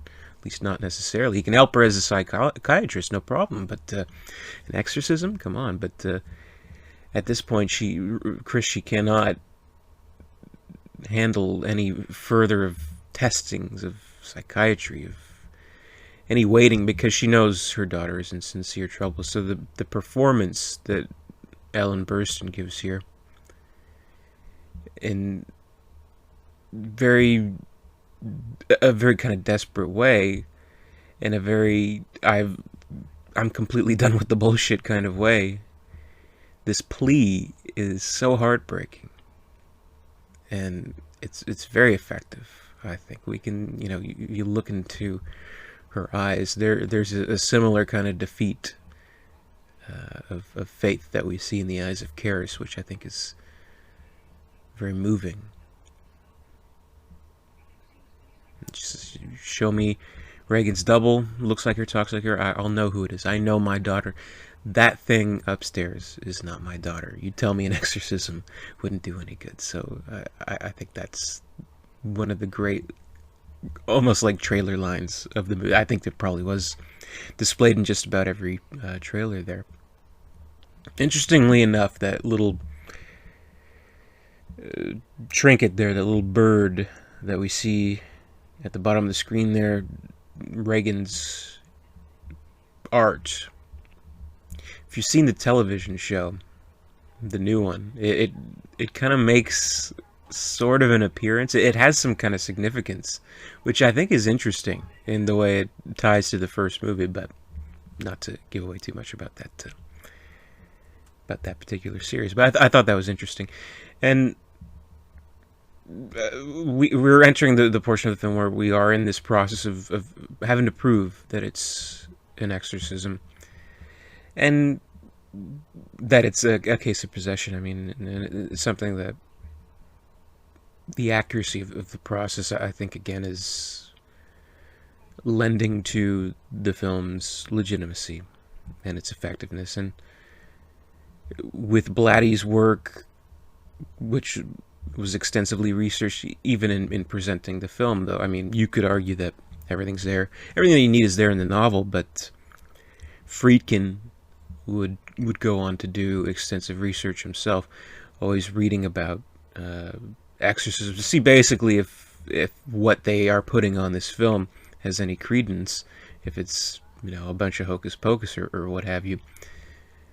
From the accounts that he's studied, apparently they were real, but he never would have seen one up close. But actually, until recently, which is kind of fascinating, just within the last couple of days as I'm recording this, Friedkin had an article published with Vanity Fair a few months ago. He went and actually attended a real life exorcism, which, I guess, due to the notoriety of the film and his reputation, as well as a fairly well-known exorcist in Rome, he was kind of invited to come along and see the process of it, which today, maybe in part due to the reputation of the movie, but it would seem that even doctors, they wouldn't necessarily rule out the case of an exorcism, at least not necessarily. They do kind of acknowledge how, if someone is spiritual believes to be possessed, it could indeed, as they suggest in this film, somewhat be somewhat helpful if it cannot be explained. And so the case that Friedkin outlines actually meets that kind of criteria, and actually pretty shocking story. I definitely suggest checking out that article if you get a chance. And one thing that it explains, and what's true of even the real life story that The Exorcist is based on. An exorcism, it's not necessarily a one-go kind of act. Many exorcisms take days, weeks, even months to accomplish. Some would be regularly exercised. It'd almost be like going to a therapy session with the priest, like it's time for the exorcism. What I like about this scene is we have further conversation between Karras and this, what's very clearly this demon, but he's still looking for some kind of convincing factors here. He has a tape recorder with him at this point, wants to see if he can record and document this criterion. And what's interesting about the novel is that we do hear, or not hear, but we do get an idea of what's going on in Karras' head, how he's not convinced, and how he wants to convince himself that there is some kind of worldly reason for what he's seeing in front of him, you know? And there is kind of, at least in some way, sort of a failure of the holy water aspect, where it's not really holy water, but she's acting as if it is. So does Reagan, or the possessed demon inside her, know it, or does she not know it and really, you know, is the demon mocking him in some kind of way? It's hard to say, but there is kind of a failure there. And I mean, in this portion of the movie, we see Reagan in such a distraught state with vomit all over her, and you do begin to wonder, well, if she's strapped up like that, I mean, how is she going to the bathroom or anything like that? Well, that'd be also something that the novel outlines, in that she's equipped with diapers and, you know, constantly expelling all over the place. So very nasty kind of situation, things like that. But we see Karras at this portion of the film. We kind of think, despite all, he's convinced at this point. He's heard this language that he's never heard before. Well, I mean, it's English backwards, but he's never heard it that way. Speaking in tongues, which would be an accurate enough element of possession. And it's this moment in the film that makes all the difference, that plays all the importance. One thing I really like about it, if you see when he's waiting for his drink, sitting on the couch, collar loosened a little bit, it looks okay here, but in like the next shot, I think right here, he looks so far gone. He has this look on his face like, what did I just see up there? What is that? You know, like this completely like defeated look, which is great. And this scene, when he explains that, you know, what has he told her previously? She says he's a devil himself. That's like saying Napoleon Bonaparte. She reacted very violently to the holy water. It's tap water. This cannot be an accurate case of possession. I can't move forward with this.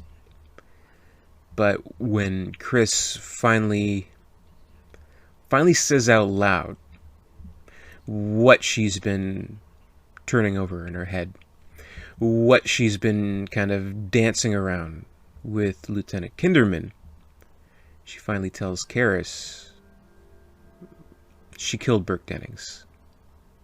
It was my daughter. She did it.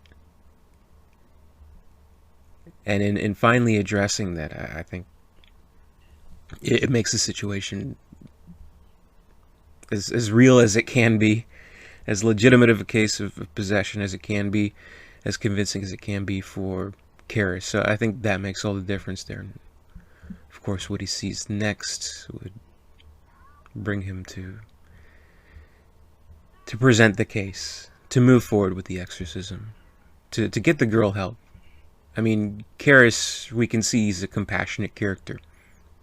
We can see, though he's in a situation where he's very much questioning his faith, this would be something that would redeem him.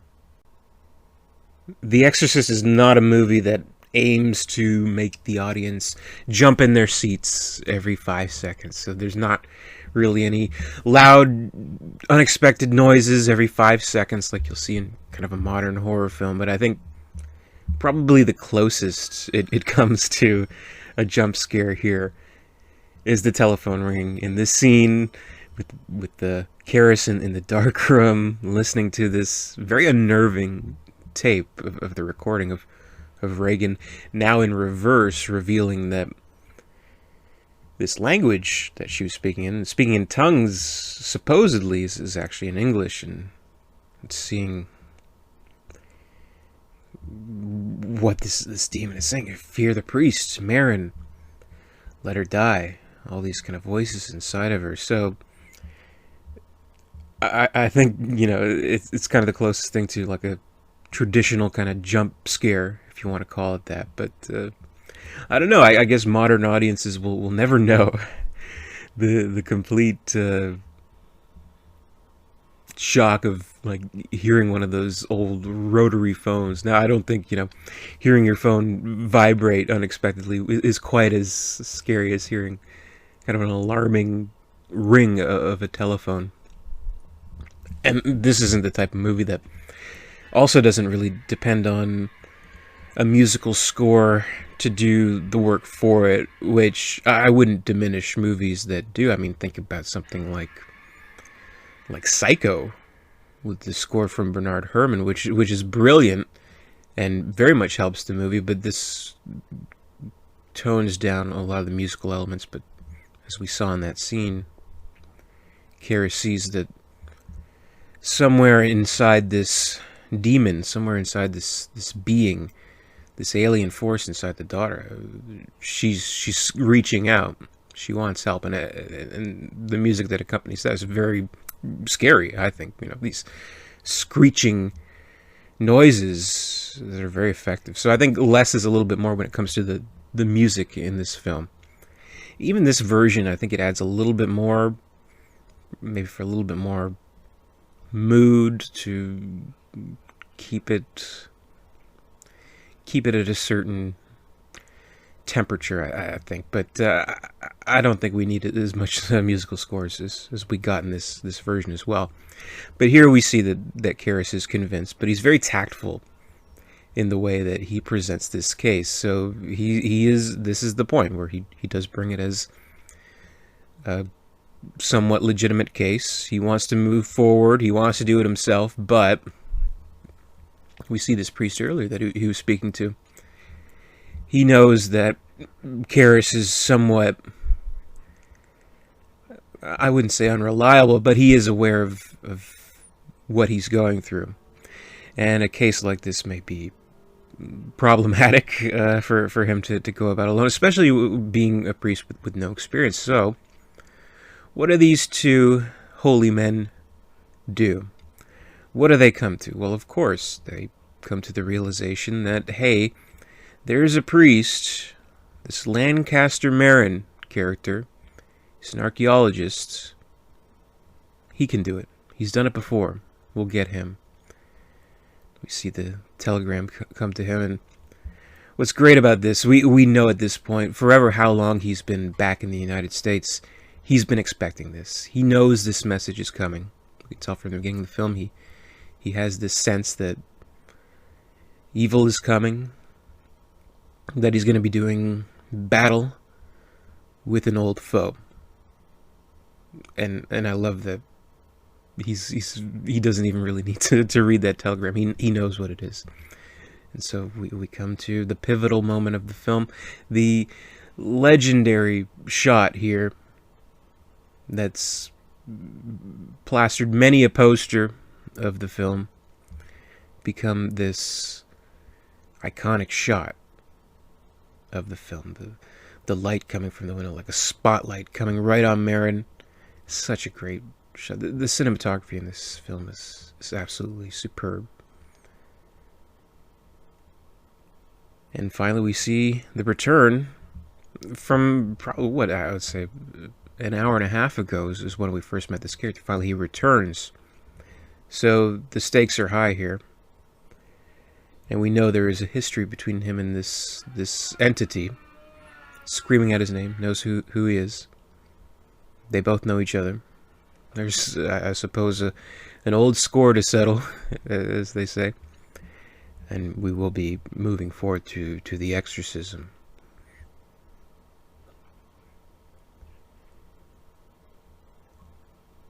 And I always thought it did diminish the power of this kind of unknown history between the characters in like doing a prequel, which I can kind of understand why they would do that. Why they would want to go back and show a younger Stellan Skarsgård version of Merrin gallivanting around Africa and digging up tombs and fighting this demon, but I think the fact that we don't quite know what this relationship is makes it all the more crucial for this film. And I think Max von Sydow displays that without even really saying a word. We can tell in his face, expressing through that makeup, which is fantastic. And of course, I mean, what a lot of people would say about von Sydow, particularly in this film, I had no idea it was makeup. You know, you would see a movie that came out 20 years later, he's kind of looking the same. What's going on here? Then to find out, of course, you know, again, the magic of the film. Whether it is something as fantastic as a little girl's head spinning around, or just makeup to make this great actor appear much older than he really is. And I think he's one of the crucial pieces of this film. Before this, I guess, being known for working with Ingmar Bergman, Swedish language films, he's a Swedish actor. Seventh Seal, which is a brilliant film, also kind of themes of confronting the evil in the world, confronting life and death itself. You know, that's the film, quite infamously, where he's playing chess with death until he would become known as the old priest from The Exorcist. And that's kind of an interesting thing. Like, both these actors here, with such an immortal film and two immortal roles here, I think both of these actors in their own ways are quite enigmatic. Like Miller, of course, would kind of drop off from, so to speak, the Hollywood spotlight in a way. Von Sydow, still to this day, I mean, he's a known actor, he's a known face, an extremely relevant actor, actually. Even like in the last 5 years or so, I mean, think of, you know, his accomplishments. He was fairly recently, nominated for an Academy Award for Extremely Loud and Incredibly Close. He plays a character that's mute, doesn't speak a single word, and his great performance was recognized. And I can't think of a time, like, after Talkies came about, that a silent performance would be so recognized, particularly by the Academy. And of course, you've seen him in I'm sure, Game of Thrones. He's a character in the later seasons of that show, and in the new Star Wars films. So I mean, he's remained relevant, but still, yeah, an enigmatic actor. He seems to me, in a way, in a similar way to Miller, a non-Hollywood type of actor. He seems very careful with his roles and what he chooses to do. Like, this is not the kind of actor that you would ever see, you know, like lip-syncing with Jimmy Fallon or something like that. No, I mean, there's a discipline, I think, to his craft and his selection of his work, which is pretty admirable, I think. And here in this scene, pretty brutal, pretty terrifying. I mean, as dark as this room looks, as cold as it looks and feels, the breath, I mean, we feel like we're there. And all the more impressive that, yeah, this is all in-camera kind of stuff.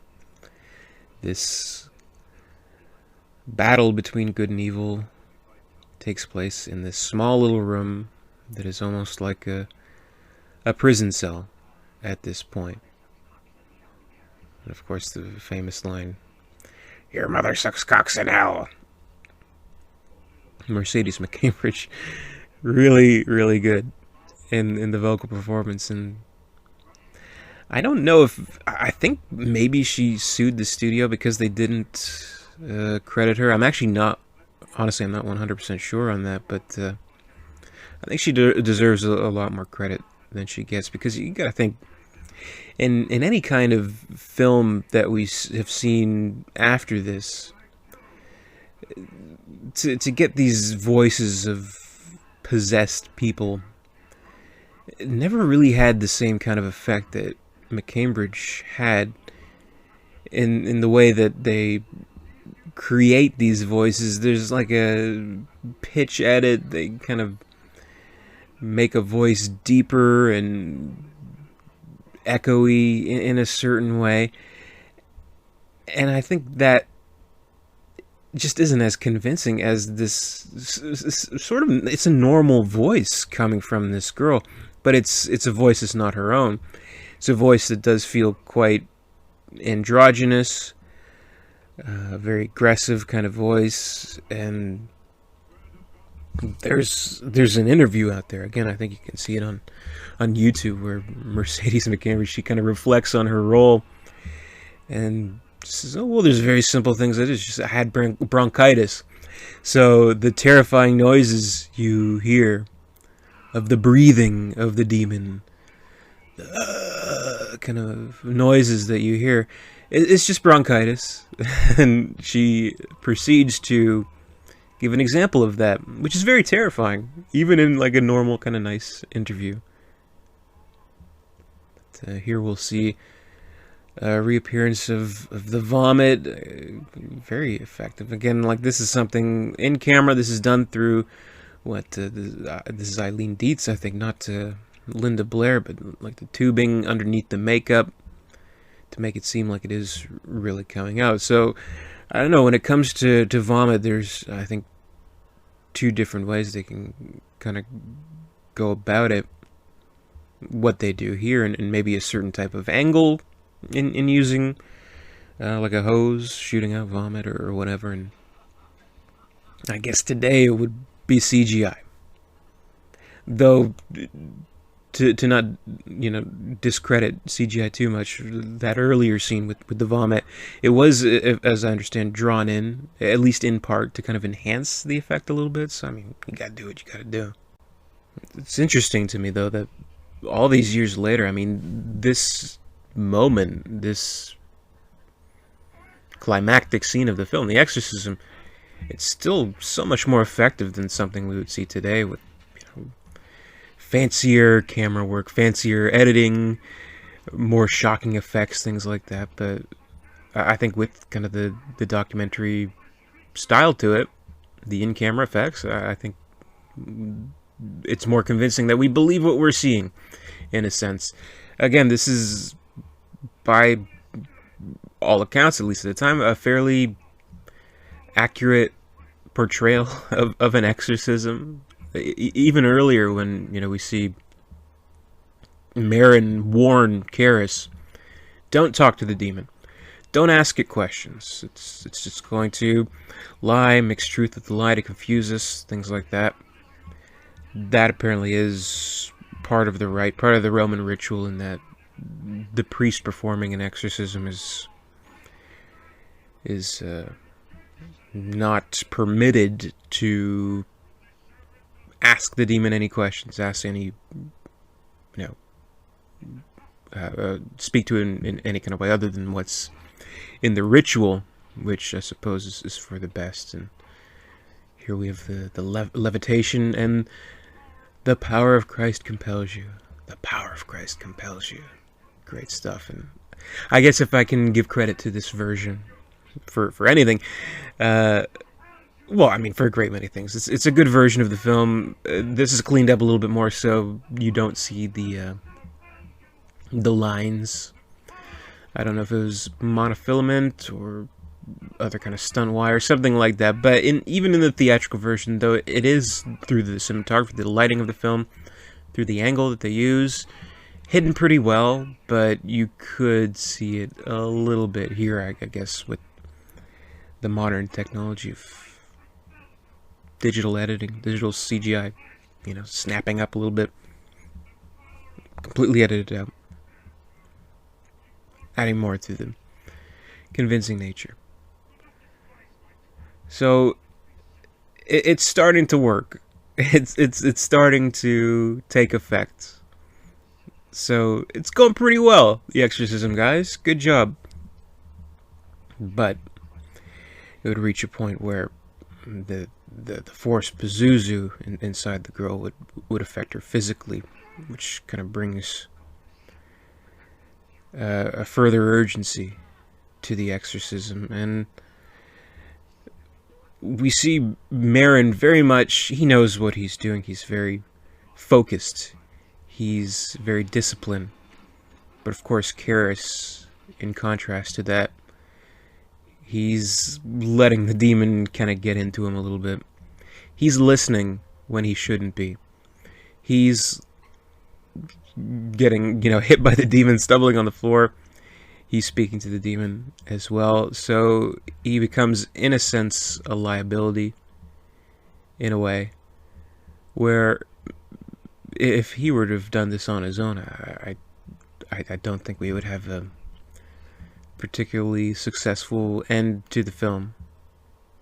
I think it would have ended a lot worse than it already does, with these two men risking their lives and not necessarily triumphing over evil. And I know it's been said of both, or said by both, Blatty and Friedkin. This is the kind of movie that you get out of it what you take into it, which I suppose is true of any movie that at least tries for some kind of substance to provoke something out of you, though not necessarily a specific type of thing. But I do believe this is a movie where good prevails, where the goodness of men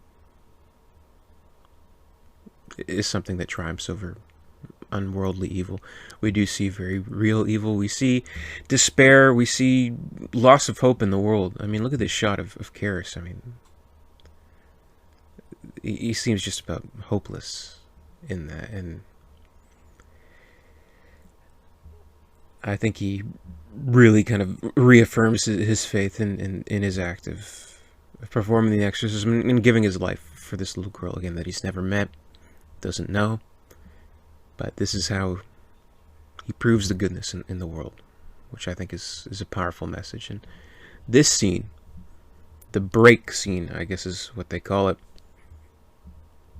it's hard to believe that of all the omitted footage from the film, that this didn't make its way into the original theatrical cut. This is something that specifically only appears in the version you've never seen, in the director's cut. So important, I think, because I mean that is something that you have to ask. Why this girl? Well, Merrin explains, because this force, it wants us to believe that we're ugly and animal. It wants us to reject the possibility that God could ever love us. So it's a very simple kind of explanation, and I think to be true of what we see in the film. And of course, he's taking out the breath mints again. Exorcism makes him a little hoarse. No, I guess it's I think it's, if I'm not mistaken, they're nitroglycerin pills, because his heart is failing him. Of course, it would fail him in the end of the picture, depending on I guess which sequel you watch. I think it's mentioned in the third film that he simply died of shock. I think that's what it was. If you watch the second film, he died of the demon reaching inside him and thrusting his heart somehow. So I don't know. I guess you can pick which version to actually get the truth out of. Be a whole different conversation at the stairs there if what in The Exorcist 2 had any kind of relevance as well, Father Merrin, why this girl? Why her? Well, Damien, it's very simple. You see, there are healers in the world that have to protect us from swarms of locusts, and this girl happens to be one of them, and we have to get her away from the locusts. I don't know, but great scene again. He wants to protect the girl. He realizes very urgently that her heart is failing her. That possibly if they move forward, they could kill her. Possibly if they do nothing, it will kill her. So this is a very intense scene. And now his mother speaking, Damien, why you do this? I love that. That's, I think, my favorite moment with Jason Miller. You're not my mother. He's broken. How is he going to continue this? Well, he can't. But he's going to reach a point where he has to. That he looks like, a son who's disappointed his father, but Merrin, compassionate as he is, gives him the little feel on his shoulder. It's all right. It's okay. And he closes the door, and this would be his last few moments on this earth. Whether he knows that this encounter is going to take his life or not, a little unclear, but this is something that he has to do. That's what he says in the beginning of the film. There is something I have to do. So he knows that this encounter is coming, and he knows that this time he may not come out alive. As we hear in the dialogue between the two priests, he did an exorcism, lasted a few months, it almost killed him. Well, if that almost killed him when he was a much younger man, now as a man ailing in health, much older, and this could be it. This could be the end, the final stand, and it is for Merrin. The exorcism, it claims his life in this final act of duty, of destiny, kind of a martyrdom. But this is a character that is unshakable in his faith, and in opposite to that, we have Karras struggling with his faith and kindly resolving the matters. But of course, once Merrin leaves the pictures, leaving Karras to his own devices, of course, which is a little problematic for the character. But we have another great scene where here he's kind of in a detention kind of state here. Chris asks how it's going and if she's going to die, and it's very firm, no, she's not going to die. We're going to save her. That's what the movie is about, really. I mean, if you take the faith out of it, the supernatural out of it, which I don't necessarily think you should, but this is a story of people saving a little girl, which is the type of goodness you see in the world, which is affirming, I think. And as we're kind of entering kind of the closing moments of the film, Karras going up the stairs to meet his destiny, his final stand as well. Once again, we see Kinderman enter the picture, which I think in the theatrical version, this shot, Chris opening the door, we've seen Kinderman, who during this whole time has been keeping a watchful eye. I think it's the last time we see him, which is a little bit unusual, but I think this director's cut gives him a little bit of a fair shake. As I mentioned, I did see this movie in theaters back in 2000, which is great. I mean, there's digital prints out there. I think, a lot of revival theaters will probably show very impressive presentations of the film, of this version, if I'm not mistaken, the director's cut. Great alone for the sound. I can't express enough. The sound design of this film, even to this day, probably the best sound design, most effective sound design of modern movies, but was kind of interesting here, kind of the final stand of him finally punching the demon. I remember the theater acting kind of like, a modern audience would. The giggles here and there, comments here and there. Remember when he finally just grabs this demon, punches it in the fucking face. Remember people were cheering quite a bit, which is kind of amusing. But, it works, and the demon is expelled out of Reagan and into Karras, which I suppose is kind of the plan, but the unexpected thing is he is able to overpower it, jump out the window, and what we saw there, we saw another tiny subliminal moment, Karras' mother's face in the window, kind of suggesting, to bring maybe a little bit more of a positive note to this act, this terrible, brutal death, the fall down the stairs to his death that he experiences, kind of suggesting, well, maybe not as the demon says, she's not sucking cocks in hell. She's in heaven. She's waiting for him, and that's where he finds himself. And yeah, I think seeing these moments with Kinderman,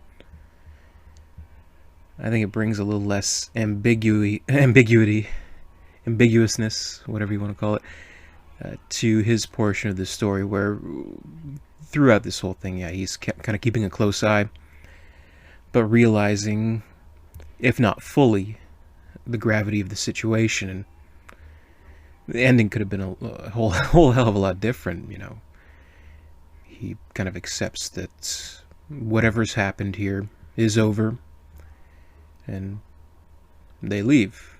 His investigation is gone, as he says, back to work, back to the run of things, and all that.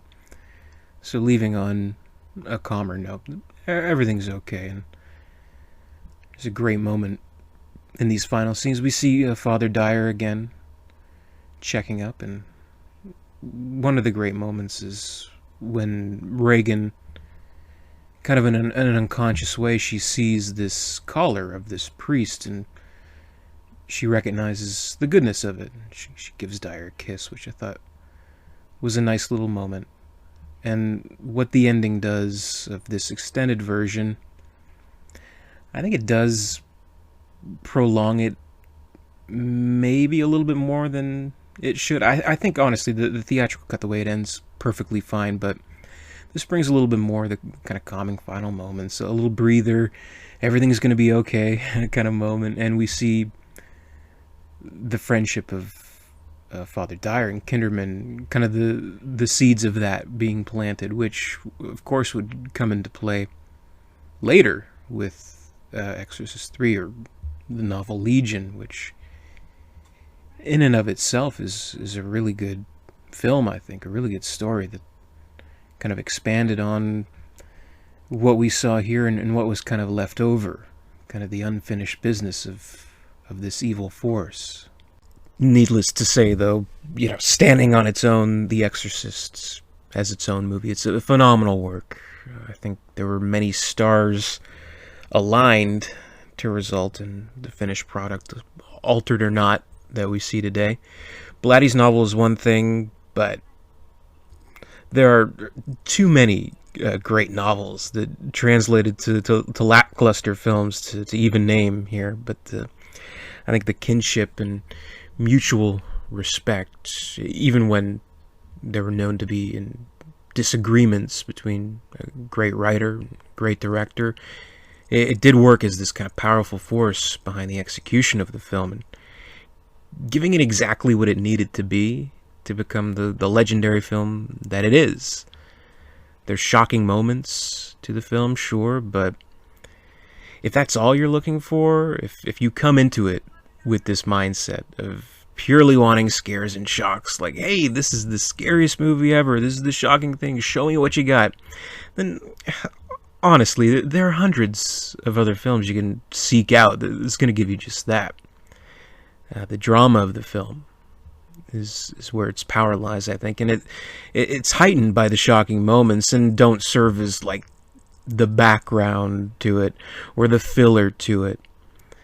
The film was so powerful at the time and remains so because its makers believed in the story and believed that in the themes that it explores and the provocative way that it presents them. They believed that it was a worthwhile story to tell.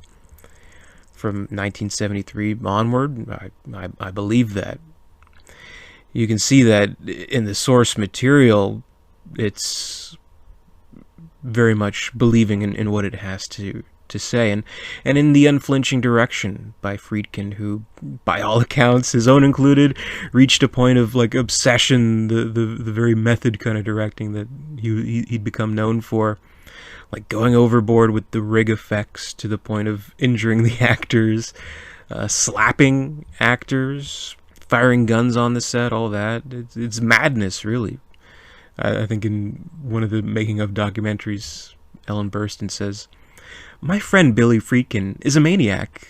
So there's madness there. Madness or genius. Oftentimes it's hard to distinguish the two.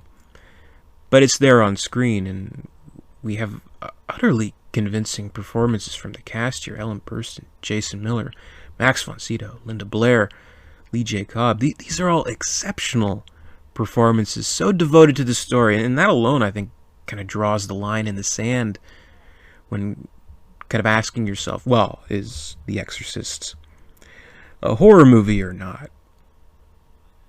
This type of conviction, I don't think it's seen that much, whether it's a horror film or any kind of film, to be honest. And that is a type of faith, not unlike the faith that the movie itself explores, which I think is interesting. It's easier for movies, whether they be, like a direct kind of inspired by The Exorcist kind of thing, a movie that's trying to go for the same type of shocks that we see in this film, or whether it's something else entirely. It is easier to explore evil, whether it be like a supernatural type of evil or a very real thing, or both, like what we see in this film. It is something that I think we see every day, but maybe we don't see faith every day. It's more of a ambiguous thing, I suppose, more of an abstract concept than evil, maybe, but it's more of this mysterious thing, faith, I think. But as Blatty himself has put it, the mystery of faith can combat the problem of evil. So we're going to the credits now, and I'd like to thank you for joining me for this commentary. Hopefully you got some enjoyment out of it. I enjoyed watching the movie for the 5,005th time, I think.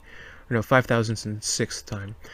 It's definitely a movie that I've seen over and over again, but still has its effect, and still really... It never ceases to impress me. I think this is a brilliant film, one of the greatest films of all time. A worthy film to call a drama, to call one of the greatest ever made.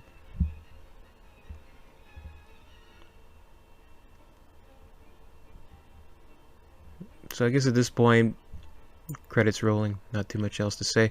We're going into the Tubular Bells, which I haven't even mentioned, is one of the best parts of the movie. This is a great track, highly recognizable as being associated with The Exorcist. Very creepy and unnerving kind of music, but very melodic and entrancing. So I think every little bit helped towards making the movie what it is. So I thank you for watching, and I hope you enjoyed.